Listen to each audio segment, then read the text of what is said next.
Welcome to the podcast that's dedicated to helping business owners to prepare for exit so that you can maximize value and exit on your own terms. This is the Exit Insights podcast presented by Succession Plus. I'm Daryl Bates-Brownsword, and today I'm talking to Beate Chelette, and she's known as the growth architect. Hey, welcome, and thanks for joining us today, Beate. Thank you for having me, Daryl. I was looking forward to this. Good stuff. Well, look, I know you've got a lot of experience, and we when we had a bit of a preparation conversation, I know we aim for about 30 minutes in our conversations, but I know we could go for days just tapping into everything that you've learned along the way.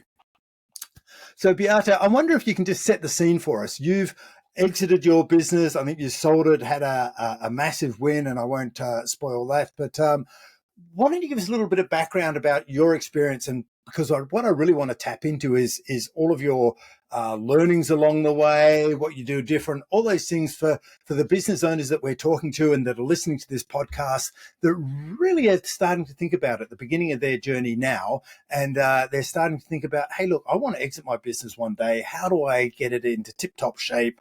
What can I do to make sure I do get an exit on my terms? So if you can just frame us up there, and we'll get into it.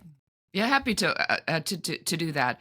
So the idea of exiting a business is really a decision that you make at some point, because I think the misconception is that people do the fingers crossed and hoping that maybe there's some value, and then maybe somebody at some point will come in and somehow find interest in something. That's just not the way this works at all.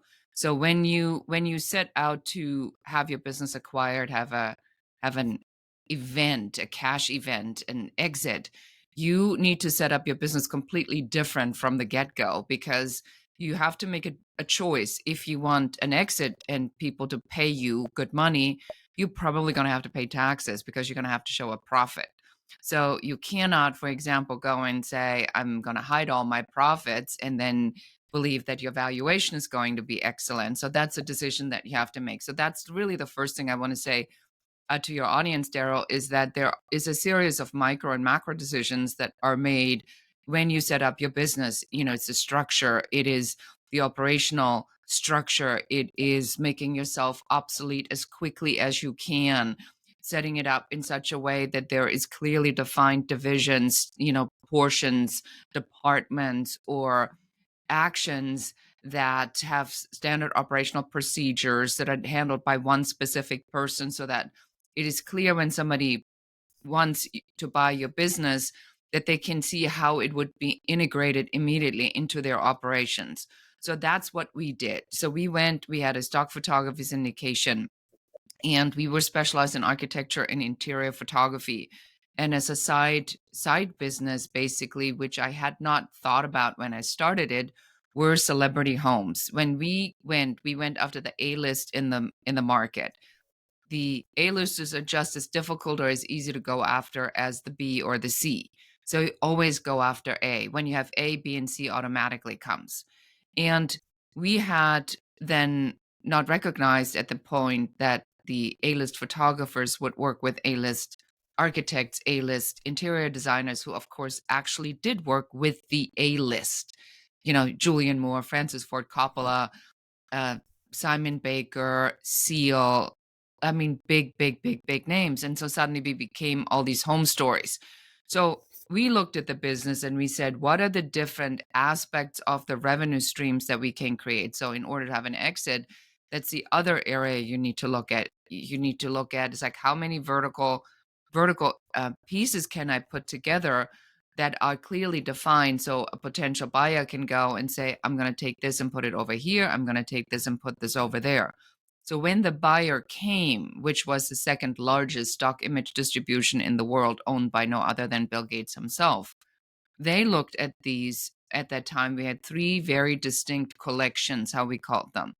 And the one collection fit into their celebrity division. The other collection fit into their lower end market division. And then the regular collection fit into their high end targeted a piece of the business. So when they looked at us, they saw these three pieces that they immediately knew how to take apart and plug it into the different pieces. And the way I had set it up, Daryl, was that Each piece had operational procedures, operational manuals, and had people that were responsible for a very particular thing. So when they acquired us with the people.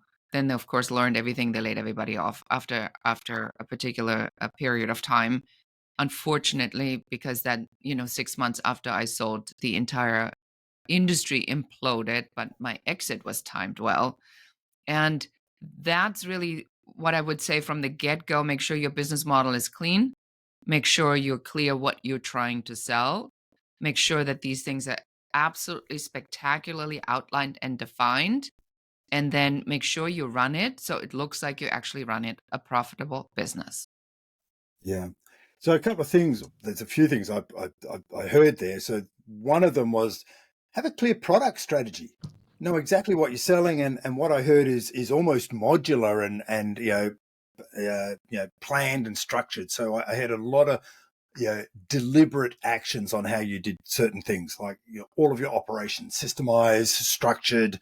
And then another piece I heard was, hey, look, there's a lot of smaller business at the smaller end, and they go to their accountant when they start the business and go, hey, look, I need to run this business, structure it so I pay as little tax as possible. And at some point, and they start to consciously think about exiting their business, they forget to go back to their accountant and go, hey, look, I'm on the tail end now. I'm thinking about, preparing for exit. What do I have to change? And if they don't let their accountant know that, hey, look, let's restructure this, let's build asset value rather than just a tidy income stream to maximize my income stream, then they won't maximize the value of the business. So there's a couple of things: the business model, systems, people strategy as well. So how who's doing what, and when, rather than, I guess, crossover. There's so many businesses I see.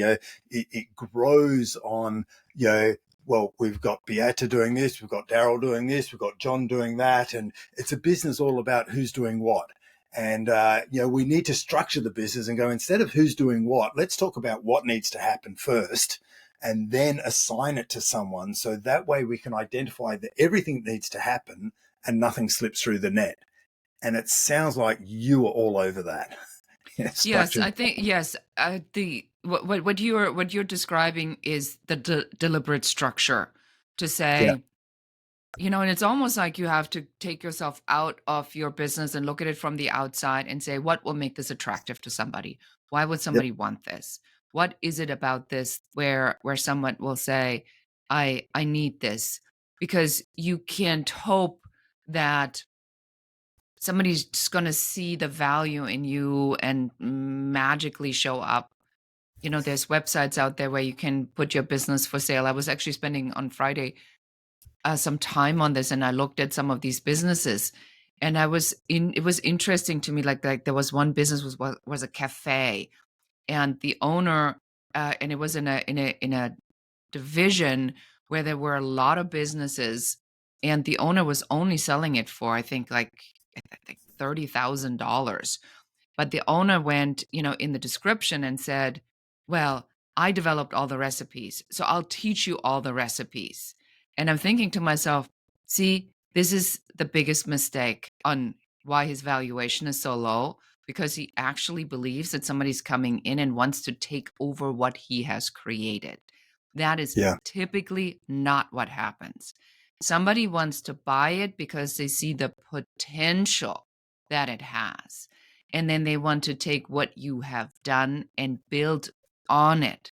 So if you go in and you say, well, I'm so great, I'm so amazing, then you take every incentive to buy the business out, because they need to feel that they discovered the pearl in the oyster, the opportunity of a lifetime, and go, oh, so easy. If I have this restaurant. And so I contacted a client of mine who is in the restaurant consulting business. And I said, I think here's an untapped opportunity. And she says, OMG, she says, this is unbelievable. I can't, I'm going to have to look at these numbers. It seems to be too good to be true. But I think that is one of a very good example on how an owner is in their own way because of their attachment to their own way of doing things. And when you want to sell your business, you need to be very clear that somebody is going to buy it because they go, that was cute what they did, but they don't even see the real potential here. So there's a part of your ego that you have to also keep in check, because unless they feel that, they're not going to buy you. They don't want to buy what you created. They want to buy Yeah. what you created and built on it. It sounds like you've just got the McDonald's story and just retold it, because I watched the doco on Netflix recently, Yeah, so and good. it's exactly that story. Like the McDonald's brothers, you know, they systemized everything. They built something, but they didn't know how to scale it. So yeah, so for this cafe for $30,000, it sounds like the owners selling their job. Here, come and buy my job from me for $30,000, and I'll teach you how to get in the kitchen and work your tail off for all week as well. And you too can have this lifestyle where you're working big hours and making a little money. Yes, I was, So, but it is, as you said, it's a really great example. When you sell your business, you have to be clear that there is this part where what you have created is is not is not as important to them. It's only important to you. And yes. that part, then when you see what they do with it, they're that's why owners generally don't last if they're being offered jobs after the integration, because what the vision of what the business that purchased your business is absolutely not your vision for your business. Otherwise, they wouldn't have bought it. Well, and you're touching on a really important thing there. Like, who buys businesses? It's not someone smaller than you. If someone's going to buy your business, chances are they're most times they're twice your size or at least your size. So then they can double the size of their existing business. They're the ones who have got, often got cash and can afford, and they're seeing the opportunity. So unless you get help to prepare your business, you've got to prepare it for what the buyer's looking for. Because as you say, they're buying a commercial opportunity. They're not buying a job. Well, that's what they're doing if you're selling to a strategic buyer. And you touched on something earlier that I think I call it the hope strategy, but a lot of business owners, they're building their business over a number of years exactly, and they just you talk to them and they go, well, I'll build this and I'll get big enough, and one day someone will just come and offer me some money. And I hear them all the time saying it's always for sale if someone comes and offers me a stupid amount of money, and I go, okay, so what are you doing to put in place to increase your chances of them offering you a stupid amount of money? And they just look at me as if I'm stupid, like, I'm bursting the bubble of their dream. And I go, well, if you don't do anything about it, it's not going to happen, is it? It's just that sit back and hope. Yeah. And that's why 80% of businesses, that go to market fail. Well, I mean, I think you said something super important, and I would like to give some examples if that's okay. So when Please. we got ready and we felt that there was an opening in the market, and we knew that I had a feeling that there would be a window, but it would be a very small window. And we saw that there were market changes, so we created another collection. And we knew that the high end market, because photography was becoming more and more commodity, which I was absolutely correct about, that we would not be able to demand our high ticket fees. Celebrity homes, of course, you can demand high ticket fees because there's only so much access you have to Madonna's house. So you have that. That's a high ticket item. But the regular items, the stuff that your real estate company uses, the bank uses when you go in and says you want to refinance your home, and there's this image of the house behind you. We supplied these kinds of images. We supplied to IKEA this very famous image of the bicycle that's leaning in Amsterdam on the canal that sold, I think, over 5 million times worldwide. That was our image. So when you look on the poster, in case any of your listeners has it, you see it in the credit, Beate Works. That was my company. So verifiably, maybe in your living room. And then we decided that we had to take a new collection that we had to launch, which was a higher volume, but a lower price collection. And we did that for two reasons. In order to keep the high collection high, we had to be very discriminatory what we allowed into this high end collection. That meant there were a lot of images we couldn't take because they didn't fit in that. So then we would effectively give that to somebody else. So we did not want to do that. We wanted to keep these images within our own thing, but we couldn't sell it over here. So we created this collection. Then a couple of things happened. As we gave this to our team, we ran the numbers and we knew that our revenue would suffer as a result of it because we had to take resources and put them on building this collection with our team. So when the Right. revenue dropped, of course, I was freaking out. The world came to an end. I mean, um, the classic fears that you have, but it was exactly what we had predicted it would be. We came out with this collection with a big bang because I had made a deliberate decision to say I was going to make everybody notice who we were. I wanted everybody to know that we were a serious player entering the market on all fronts. We sponsored an industry event. We had a party. We invited everybody. The collection was amazing. The visuals were amazing. And this is what made people notice us. With them noticing us, that's when I put the word out that it was up for acquisition. Okay. So you made sure that the business had a reputation, and you, I guess, you capitalized when it was at that peak and everyone was talking about you and noticed. So the question I've got is, Beate, is how long was that in the planning? How long before your exit were you thinking about, hey, look, I've got to get this ready. I've got to build this up. I've got to build to a peak, so that I can take advantage of that. I actually had planned to sell this business regardless because the business before that I had was also in photography. I was a photographer agent, a producer for still photography. And the problem with that is I lost the production business in September 11th in literally one day. So after that, nobody would ever go on a plane again and fly to Los Angeles for years and years and years to come. It was unrecoverably gone. I had a lawsuit from a former employee in the photography representation business that got too close to a key vendor. And then they had this idea to run a business, but that was basically my business just without me. And as I had experienced this incredible hardship and these massive financial losses, I had to figure out what was I going to do so this would never happen to me again. And I said, this next business that I'm going to do is going to be an equity business. And I will make sure that this time I am going to be the one laughing at the end. So I had set it up from the get-go as a potential to be a business that I wanted to sell. And I set it up so it would make money while I wasn't there. We would, get a story in. Let's say Madonna's house came in, I put it on the ticker. I sent it out to our distribution network that I had built. We had 79 countries in the world that sold our images. I put it out. I said Madonna's home stories in. I went home. I went to sleep. I got up. I had 30 orders in the morning. And then all I had to do is go to the publicist, which was tricky because publicists are not nice people.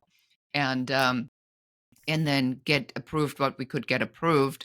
And then literally in one day, I had made $30,000 to $60,000 in revenue just from one story that I sold.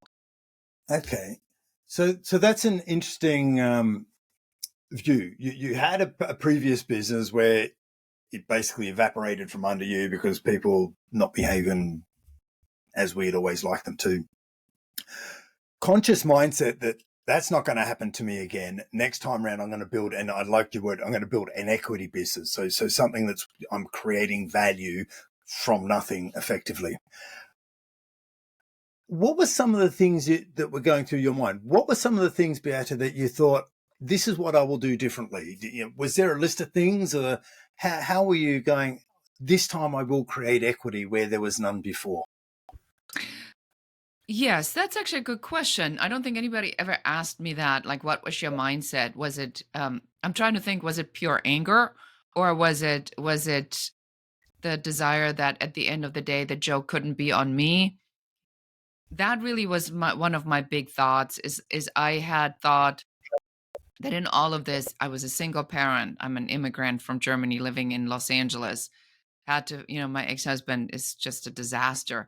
So I had to figure out how to do so much on my own. There was really a point where I couldn't imagine.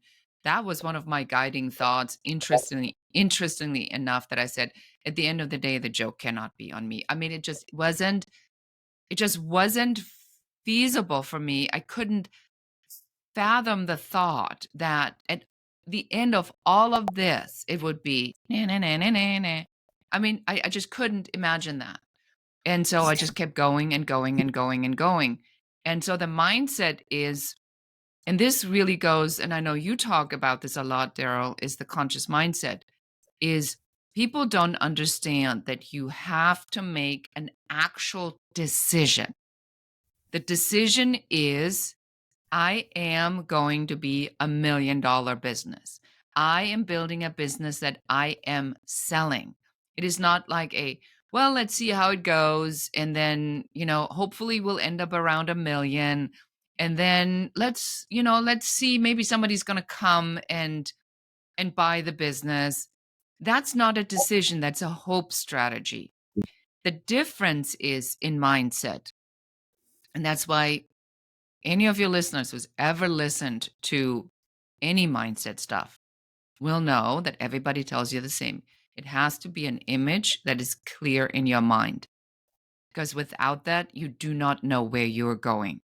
The idea, like, imagine if I were to, let's say, Daryl, I'll be in your neck of the woods, and I said, Daryl, I'll pick you up. We go on a trip.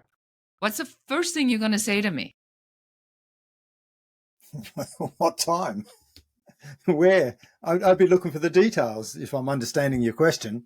Exactly. I mean, you wouldn't go, no problem, and then not ask me a question. You say, where are we going? What's the weather like? How long is the trip? How long are we going to stay? You need to know all these things, because you're packing. You have to tell your family. You have to make sure this fits in your schedule. There's so many things that you have to do as a result of it. And people, when they run a business, they forget that. They go, well, I'm going to go. I'm going to open my emails.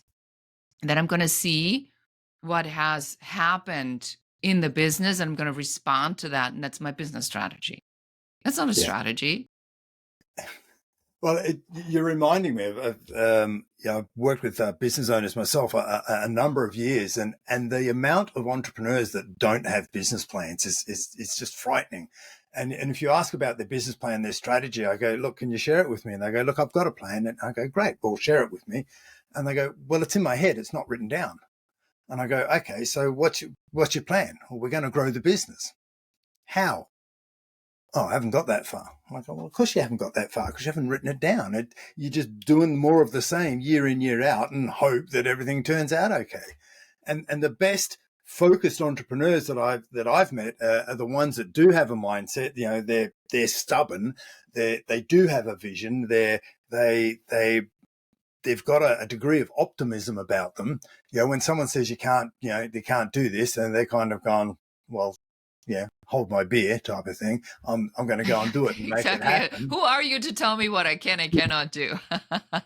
Exactly. And then the really sharp ones surround themselves with all those detail people, and they go, we're going here. And the detail people go, well, let's put a plan together. And they go, yeah, okay.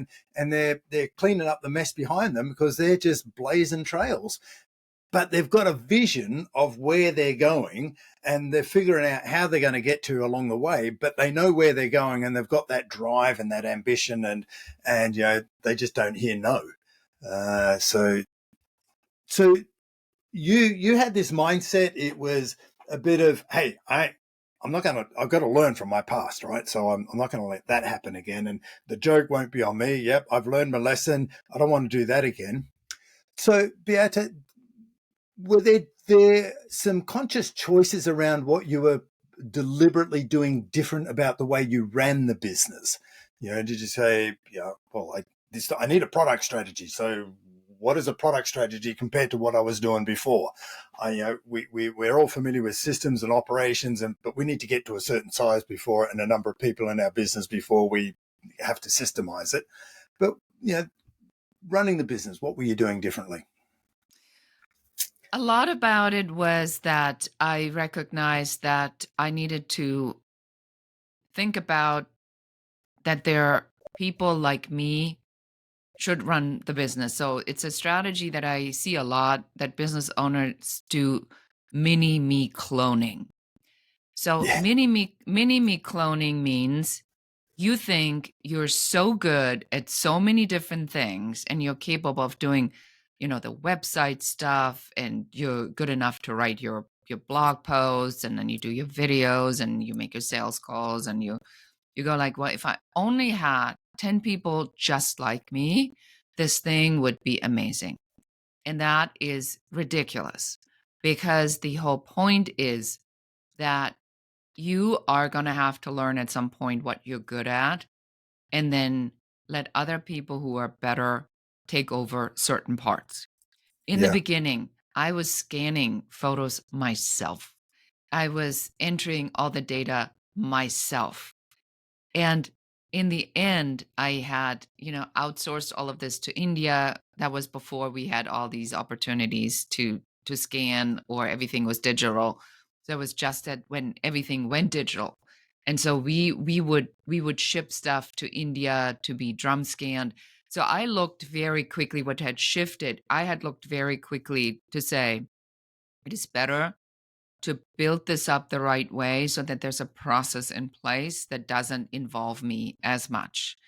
And I focused on the things that I was good at. And that's, I think, in the beginning, really the challenge for a lot of businesses, Daryl, where you don't have the cash to do that. I certainly didn't have the cash. So that's how I went $135,000 in debt, because I needed the money, I needed the funds to create these pieces so I could make this happen.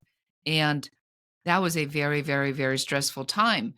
But I did that because I knew that the own people would buy my idea, but not me executing it, because they knew after an acquisition, I probably wouldn't be around for much longer.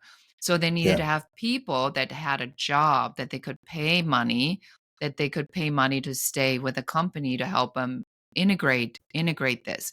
So the way you run it or the way you build it is completely different than if you are working from home and you're doing all these things. I had an office, I had job descriptions, I had Yeah. people that I had handovers, I had processes. Things would go from here to here to here. We had naming conventions, we had standard operational procedures. I had a Yeah. controller who ran the numbers all the time. And she there's this one story where my life really changed with Sharona. One day she came into my office and she locked the door, Daryl, and she threw this like report on my desk, and she crossed her arms. And I could tell, she was about to tell me something very serious. And I said, "What is it, Sharona?" And she wouldn't say a word. So I took the report, my eyes got this big, and I said, "Are you kidding me?" And she says, "I've been trying to tell you this." And what was it? She told me that our celebrity at home stories far outsold anything else that we did. I really didn't want to do the celebrity at home stores because I really didn't like dealing with the publicists, but it's what made us the money. And so I had to bite the bullet and say, well, if that's where we make the money, if that's how we generate the cash, then we need to put a lot more energy and effort into this division. And that's what changed the business. So this is the other aspect of it. What you like to do may not be Yeah. the big money maker. It's a really good point, because not everyone's like you, are they? Like your clients, your customers, your staff. So, and monitoring, keeping your finger on the pulse and monitoring where the money's going and where the activity is in the business is the next the big important piece. And doing that 80-20 rule. A lot of people say, hey, look, 80% of the revenue comes from 20% of the clients. Did that exercise once with a business, and it turned out to be 95-5. And so I said, well, you've now got a choice, guys. Like 95% of your revenue is coming from 5% of your clients. What are you going to do about that? And so they just totally, because the business was positioned and brand for that, 95% of clients. So they just said, right, well, we've got to rebrand, we've got to position our business, we'll relocate, we'll do all of our branding and match that 5% of the clients where 95% of the revenue is coming from. And they literally dumped the rest. They sold it off and hived it off. But they all of a sudden, so now the 95% of revenue is 100% of the revenue. And that grew because everything about their business was lined up and joined up, and it looked and felt to be as one. So getting your finger on the numbers and being really clear of what's happening, that's a really important point. Thanks for sharing Yeah, that. somebody called it a phantom avatar, and I love the way to put. I love the way he's put it. He says, "Well, if you have a phantom avatar that you're selling to, you're probably not going to do well because a phantom avatar is a person that you think is behaving a particular way. It's just that this person doesn't exist, and that probably would be one of the big things I would tell your audience today more than anything. I am seeing such a seismic shift in the market and in the mindsets of people. We see Gen Z, really pushing hard for changes in the business structure and how business is done, how they want to work, what they are expecting.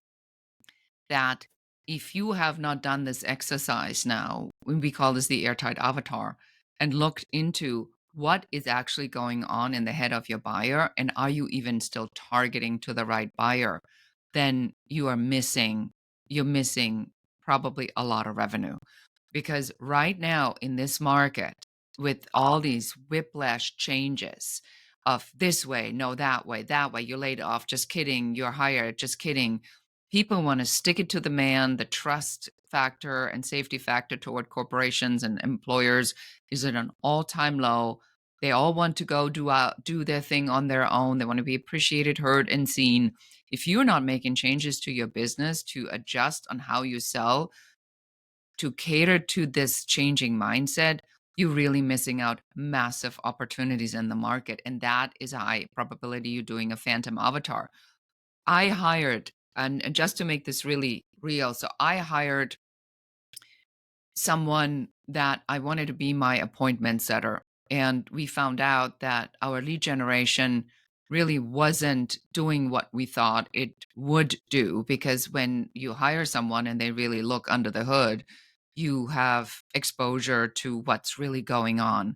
And then we found that the traffic we got, the stuff that we did, a lot of it had to do with things that we're not even doing anymore. And so there was so much friction in the business. So what we had to end up doing is, when we designed the avatar of who we are selling to now, we had to take everything down. And there is a separation anxiety, believe it or not, from me, as I'm shutting down 450 pages of blog posts that, cost me time, money, and effort that we get traffic on, but it's all the wrong traffic. It's confusion in the market. So sometimes, my friend Krista Grasso calls it reduce unnecessary complexity. And I think that's where we are at right now, where you have to take all the complexity out, take it down to the simplest thing you can possibly take it down to. Make sure it's clear, make sure your avatar is clear, make sure what you're selling and what the solution promises is clear.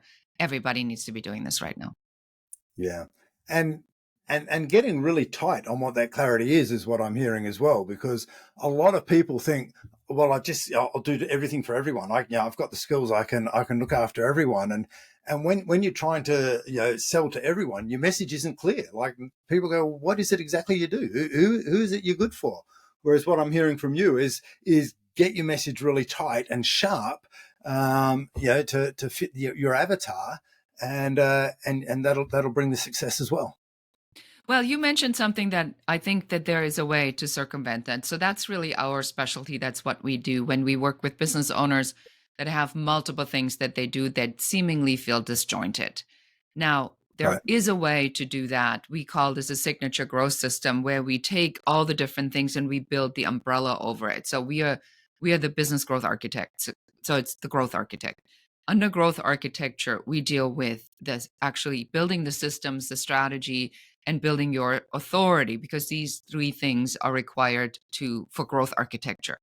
So instead of saying I'm a strategist or I'm a system builder or I'm an authority expert, we take in these three things and we created a client transformation journey that has multiple steps to it under the 5-star success blueprint. So now you can do that, but you need to have a system over it. So then you can say we have a proprietary method, a proprietary system. When people come to us, we take them on a journey from here to here. There are multiple entry points. Each one of these pieces is clearly defined. The first thing that we do is we help you figure out where on the journey you are, which is for many business owners a miracle that somebody can tell them where in the journey they are and what they're missing. Then it Yeah. works. But it does not work if you say, I'm a speaker and I'm an author and I'm an executive leadership coach and I'm a facilitator. That does not work. Then you need to have this umbrella and you say, under this umbrella, we are delivering the Yeah. message here like this, the message here like this. This is the mastermind. This is the group program. This is our continuity program. This is our authority building piece. Then it works. But any other way, it just does not work. Okay, so we're coming back to structure, aren't we? If you've got an organized Always. structure and it all fits together, you're like a jigsaw piece, then you can make it work because then you can build the messaging around it. And this is what you're doing now. You sold the business and now you're helping other people go, how do I achieve, how do I replicate what you put together, Beate? And what I heard is you talked earlier about naming and having naming conventions for your products and your processes. That comes out in the way you help clients now, is that you've got structure and process and naming conventions in your methodologies in how you're helping clients today.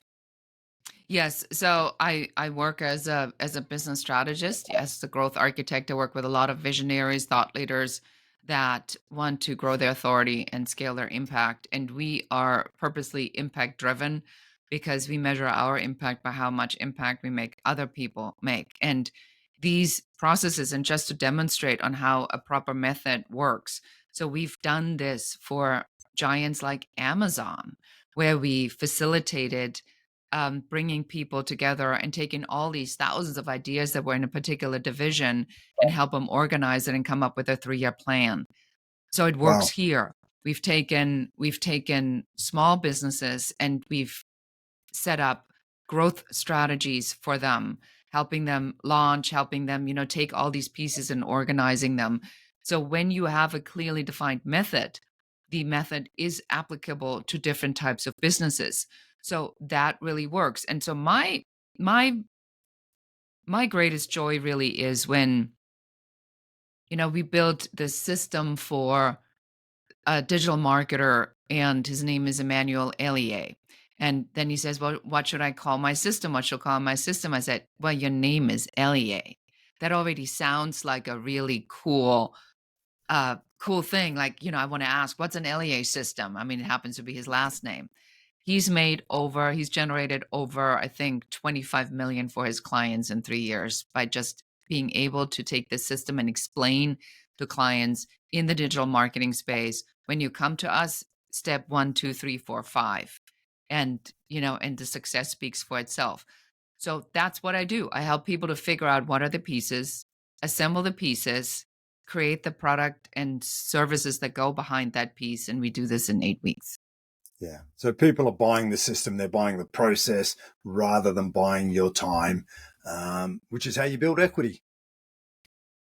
You do, yes. And then obviously, behind the scenes. So just so we talk about to your audience specifically, like what's the plan here? Well, the plan is ultimately I want to turn this into a SaaS product, because I do believe that this ability that I have to listen to what people are doing and then assemble it into a cohesive picture. I mean, people oftentimes when they're in the program start making sales because they finally know how to articulate what it actually is that they're doing. So I'm always thinking about how do I take this and how do I then build it out and bring it to a larger audience and help more people to be successful. That's brilliant. And that's all part of the journey. That's all So, part of the journey. Beate, look, you've shared a wealth of experience that you've accumulated over a lifetime, and we've skimmed over the top of that. I'm just wondering, what's the key message you would love listeners to take away from our conversation today? Well, aside from that, they need to go where they're listening to this podcast, give you a 5-star review, and leave a comment and share this episode with one other person that needs to hear what we were talking about today. The most important message is actually twofold. So, number one, you got to build your system. If you do not have a clear system, you can't explain it, you can't sell it, you don't know exactly what it does. That is absolutely critical. And number two, do not take failure personal. Failure is like you forgetting to update your GPS, and then one day there's a dead end because they're finally building that freeway. You didn't update your GPS.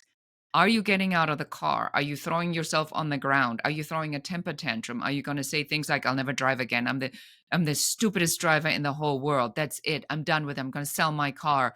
There's just no use to me ever driving again." You're not going to do that. You're just going to, you're going to go shrug your shoulders and say, I should have updated the GPS, because you know your destination is still there.